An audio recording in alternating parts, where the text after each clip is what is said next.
Dalam beberapa tahun belakangan, kasus-kasus intoleransi karena perbedaan keyakinan terjadi dan menjadi keresahan bersama di Indonesia, seolah hendak mengoyak kebersamaan sebagai bangsa. Padahal masyarakat Indonesia dengan keberagamannya memiliki sejarah panjang sebagai bangsa yang sangat toleran. Kalau kita bersandar pada toleransi saja, Mbak, sepertinya tidak cukup. Karena sebenarnya kita harus membangun sebuah masyarakat yang berkeinginan dan bertujuan untuk bisa mengelola kehidupan bersama dengan lebih baik. Kalau menurut saya melihat perbedaan itu biasa saja. Itu kan anugerah dari Tuhan. Tuhan yang memberikan kita bermacam-macam agama.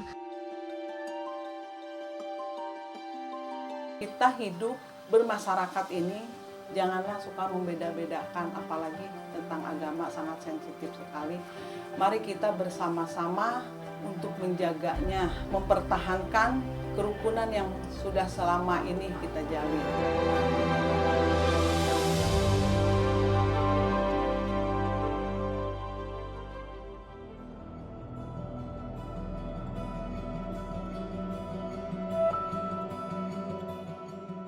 Hasil riset Setara Institut, tindakan pelanggaran kebebasan beragama dan berkeyakinan terjadi sebanyak 422 kasus di tahun 2020.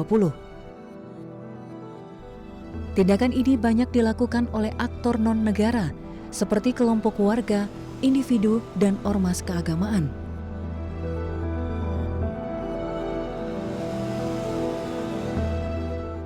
Kami mengajak Anda untuk menengok kembali kisah-kisah masyarakat yang mampu menjaga nilai-nilai toleransi sebagai jalan yang dipilih untuk hidup bersama dalam keberagaman.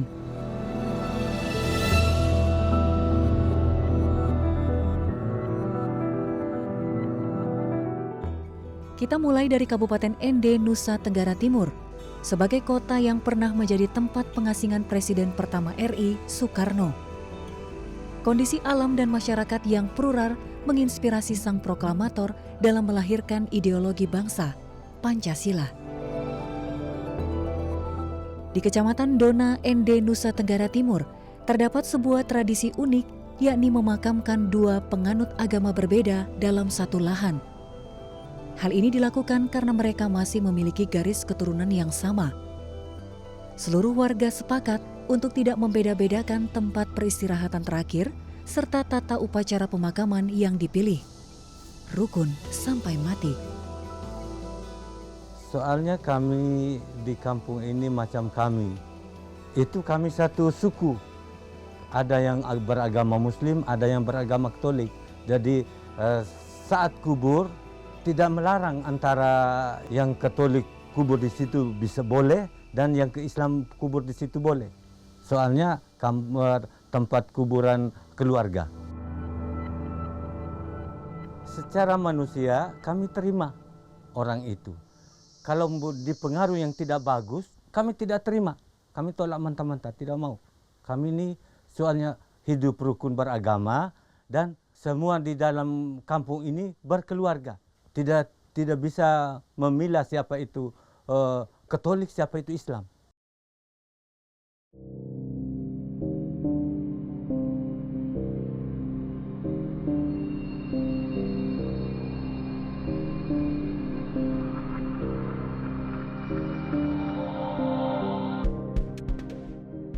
Di Dusun Kanakera, Kecamatan Dona, Nusa Tenggara Timur, kita akan disuguhkan tindakan toleransi yang sangat memukau. Penganut agama Islam dan Katolik hidup berdampingan dan saling bekerja sama secara nyata, bukan hanya jargon semata.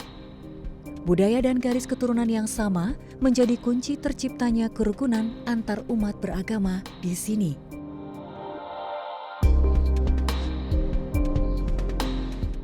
Tidak ada masalah kalau contoh saja kami ini dalam satu rumah ini dua agama. Bapak agama Islam, saya dengan suami agama Katolik. Kami hidup bersama waktu hajatan atau waktu Idul Fitri, Bapak kami rayakan sama-sama doa. Sebelum puasa kami doa arwah. Sesudah itu puasa. puasa seperti biasa. Idul Fitri kami layani, begitu pun hari Natal kami rayakan sama, kami makan bersama. Itu toleransinya kami di sini. Begitupun bulan meriah, bulan Rosario, kami berdoa, bulan meriah masuk, kami berdoa bersama. Bapak berdoa di dalam kamar, kami tidak pengaruh. Kami piara anjing, kami yang Katolik piara anjing. Hanya anjing tidak masuk ke dalam rumah, anjingnya di luar. Tidak ada masalah kalau tentang agama, kehidupan di sini tidak ada masalah.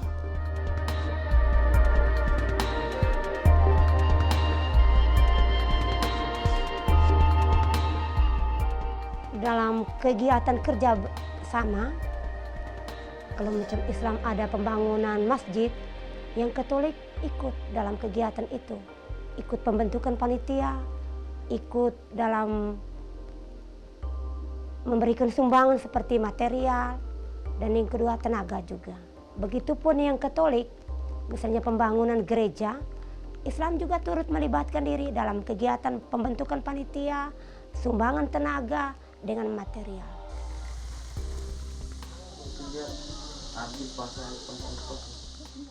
Kami di sini di Kelurahan Oleh Lako umumnya dan khususnya Dusun Kanakera ini, kalaupun yang Muslim bangun masjid, sama-sama bergotong royong antara umat Katolik dengan umat Muslim. Itu pun kalau bangun gereja, jadi kami yang Muslim kerjasama.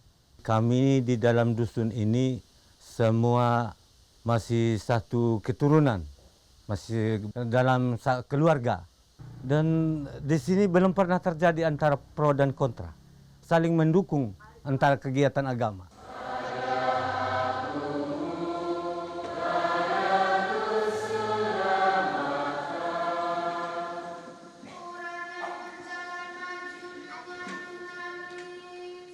Ketika didengarnya bahwa itu adalah Yesus orang Nazaret, mulailah ia berseru, Yesus putra Daud, kasihanilah aku. Begitu, tidak ada gangguan dan tidak pernah kacau balau, tidak pernah saling sentimeter antara umat beragama. Rukun.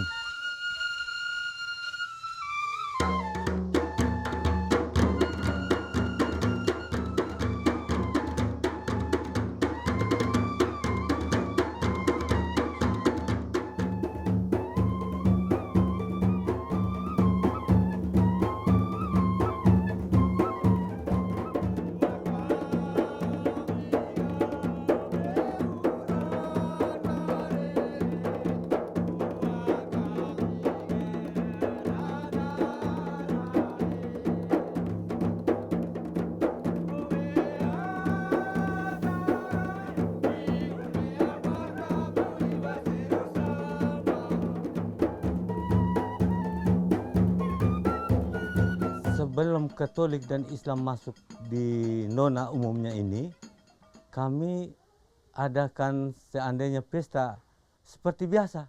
Adakan pesta nikah, kan dulu belum punya agama. Coba hanya agama nenek moyang. Mereka itu agama nenek moyang menurut saya. Tapi saya kalau tidak suka, mereka ada orang bilang mereka itu orang kafir. Orang kafir itu orang yang tidak percaya Tuhan. Nenek moyang ini percaya Tuhan, ada yang menciptakan mereka. Kalau kegiatan hajatan bersama, semua agama yang hadir atau melibatkan diri itu, misalnya kegiatan PRTU, itu agama Katolik, Islam juga hadir. Dalam kegiatan itu mereka berkumpul bersama dan memberikan sajian kepada nenek moyang. Setelah itu namanya saling menghargai, menghormati. Sekalipun agamanya berbeda, tetapi tetap satu. Di Kabupaten ND, masyarakat mampu mengelola perbedaan. Keyakinan bukanlah sekat. Gotong royong dan kekeluargaan yang kuat menjadi acuan utama untuk menumbuhkan nilai-nilai toleransi.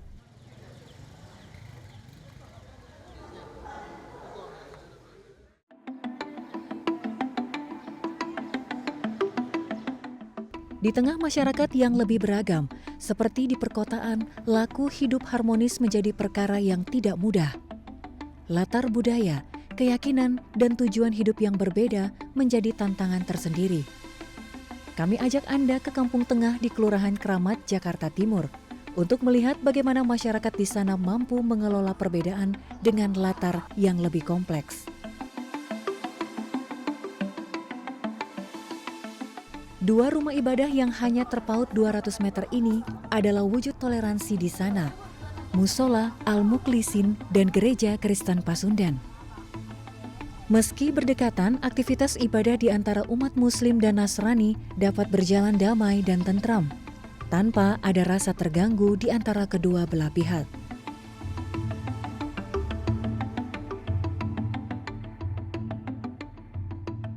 Demi meretas sekat perbedaan, di Kampung Tengah ini kerap diadakan kegiatan bersama dengan melibatkan warga termasuk para tokoh agama Muslim dan Nasrani setempat. Seperti melakukan kerja bakti bersama untuk membersihkan lingkungan maupun rumah ibadah yang ada secara bergantian.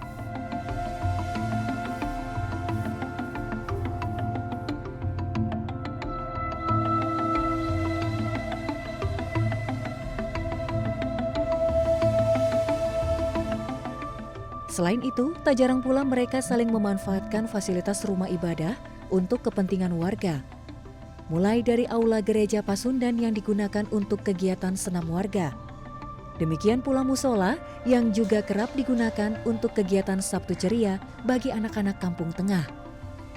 Uniknya, kegiatan Sabtu Ceria ini dibawakan oleh pendeta setempat. Dalam dongengnya, selalu terselip cerita-cerita tentang makna kebersamaan, sikap saling menghargai, dan bertoleransi antar sesama. Ini diharapkan agar semangat toleransi dapat diteruskan pada generasi berikutnya. Maka salah satu yang kami lakukan ya memang dengan membentuk komunitas anak ini. Yang dikenal kemudian karena biasanya diadakan hari Sabtu dengan sebutan komunitas anak Sabtu Ceria. Ya isinya sebenarnya baca buku, kami bawa buku ke sana ke musola. Karena awalnya mau di sini Kak, mau di pastori. Tapi ketika kami sampaikan itu ke Bu RT, lalu sampaikan ke Pak Ustadz malah menawarkan di musola aja. Toh di sana juga kan ada bangku-bangku, ada meja untuk baca Al-Quran itu bisa untuk kegiatan. Baik hatinya sama landang doang atau semua binatang ya? Salah satu upaya yang bisa kami lakukan setelah dari pertanyaan Pak RW dengan Bu RT, itu kan kemudian kami berpikir apa yang bisa kami berikan. Sekali lagi buku dengan film, kemudian pikiran berikutnya yang bergulir adalah ini harus dilanjutkan, hal baik ini harus dilanjutkan gitu ya. Keterbukaan, penerimaan, kepedulian, keramahan, ini harus diteruskan ke generasi berikutnya. Sehingga berharap anak-anak yang sekarang mungkin bisa mendapatkan pengaruh segala macam gitu ya dari luar, tapi mereka juga bisa kompak. Supaya tidak sibuk, bahkan ia merasa sakit. Terima kasih. Dia membantu gajah dan kami akan menolong kamu. Lihat.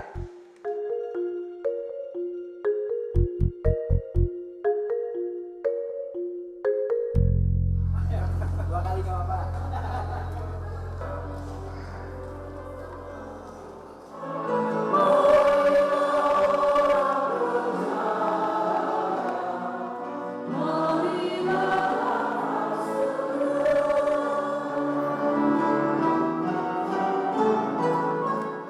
Kalau untuk beribadah, seperti yang sudah saya sampaikan tadi, kami di sini saling menghargai, saling menghormati keyakinan kita masing-masing. Yang mau ke gereja, mangga silahkan untuk beribadah. Begitupun kami juga umat Muslim menjalankan ibadahnya terasa nyaman saja, tidak ada gangguan apa. Kami saling menghargai, saling menghormati. Pagi Bu RT. Iya pagi. Kenapa Bu Dian?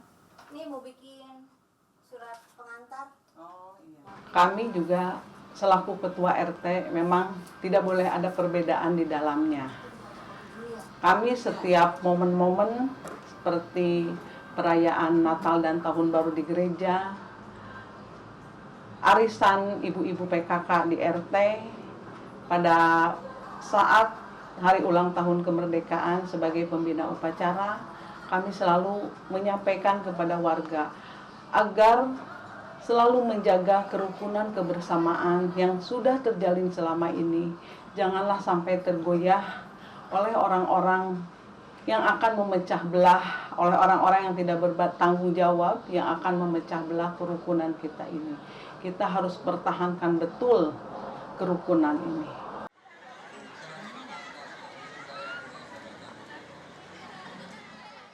Nah, itu sebenarnya mencerminkan masyarakat kita yang sesungguhnya. Karena masyarakat kita yang sesungguhnya itu ramah, welas asih, lalu mereka bisa sangat beradaptasi dengan berbagai macam budaya. Jadi kalau misalnya saling tolong-menolong atau bahkan saling membantu untuk mempersiapkan perayaan keagamaan atau misalnya membantu dalam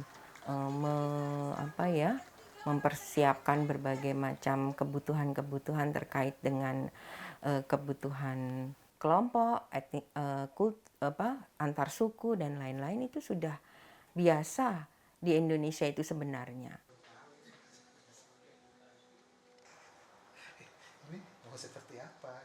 Tapi kalau kita bicara tentang multikulturalisme atau masyarakat multikultural, maka sebenarnya kita merujuk pada sebuah masyarakat yang mau melihat bahwa keberagaman itu adalah sesuatu yang memang harus dihidupi bersama, lalu dihargai dan kemudian diamini bahwa itu menjadi sesuatu kekuatan bagi masyarakat yang dapat menumbuhkan masyarakat tersebut.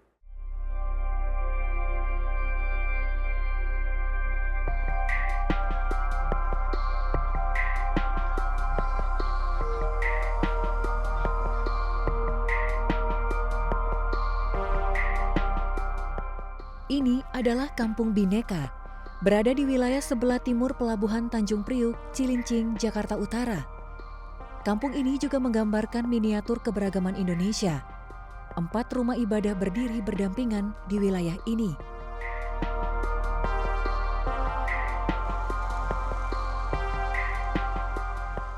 Salah satunya adalah Gereja Kristen Jawa ini.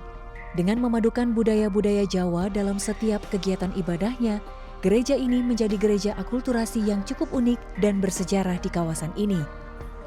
Sama seperti gereja pada umumnya, umat dari Gereja Kristen Jawa ini tak hanya dari masyarakat berketurunan Jawa saja, namun dari berbagai suku.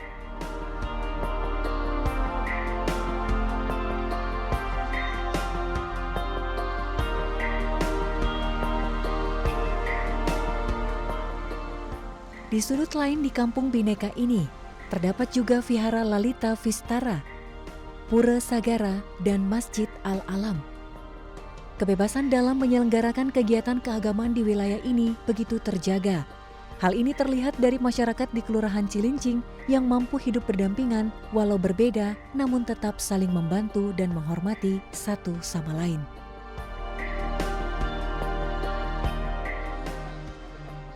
Toleransi yang diberikan itu menyangkut tidak hanya pada saat kita melakukan upacara saja, tetapi dalam kegiatan-kegiatan, misalkan dari segi keamanan, perawatan pura, itu mereka saling menjaga.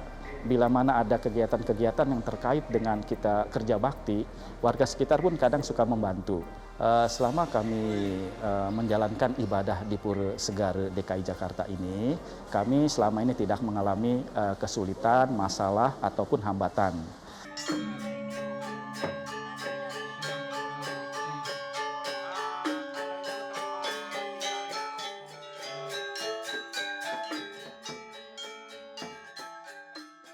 Sehingga kami merasa sesuai dengan UUD gitu ya, bahwa kebebasan beragama itu istilahnya sangat dijamin sekali, walaupun kami merasa sebagai minoritas.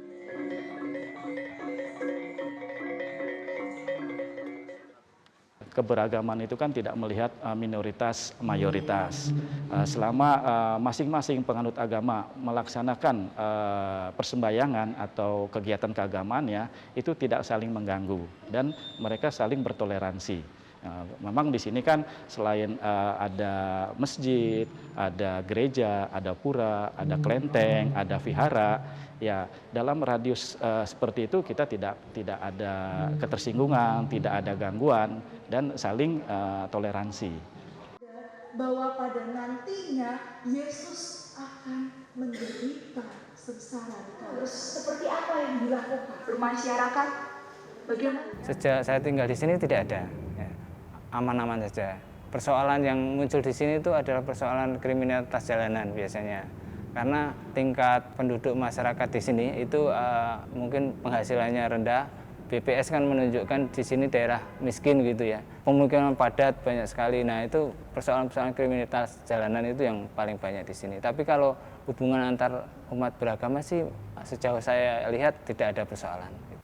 Ketika kita mengetahui ada yang berbeda, maka implikasinya adalah apakah kita mengakui ada yang berbeda itu, gitu. Kita mengakui ada kelompok lain dengan kebudayaan lain, dengan misalnya kebiasaan-kebiasaan yang berbeda, gitu.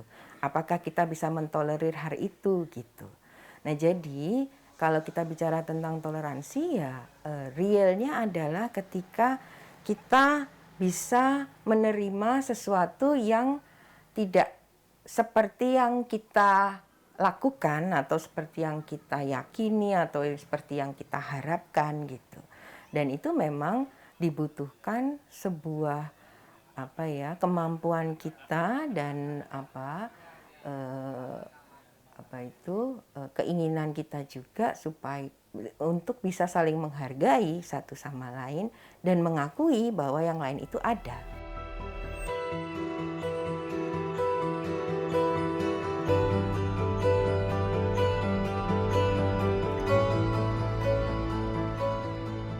Perbedaan adalah keniscayaan dalam kehidupan. Perbedaan yang bisa dikelola dengan baik akan menjadi kunci dalam menciptakan kebahagiaan bersama.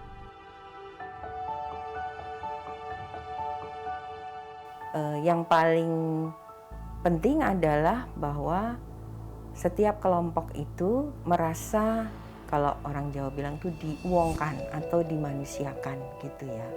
Sehingga dia sebagai warga negara itu bisa merasa bahagia hidup di dalam sebuah masyarakat tanpa merasa was-was akan didiskriminasi atau akan terjadi konflik dan lain sebagainya.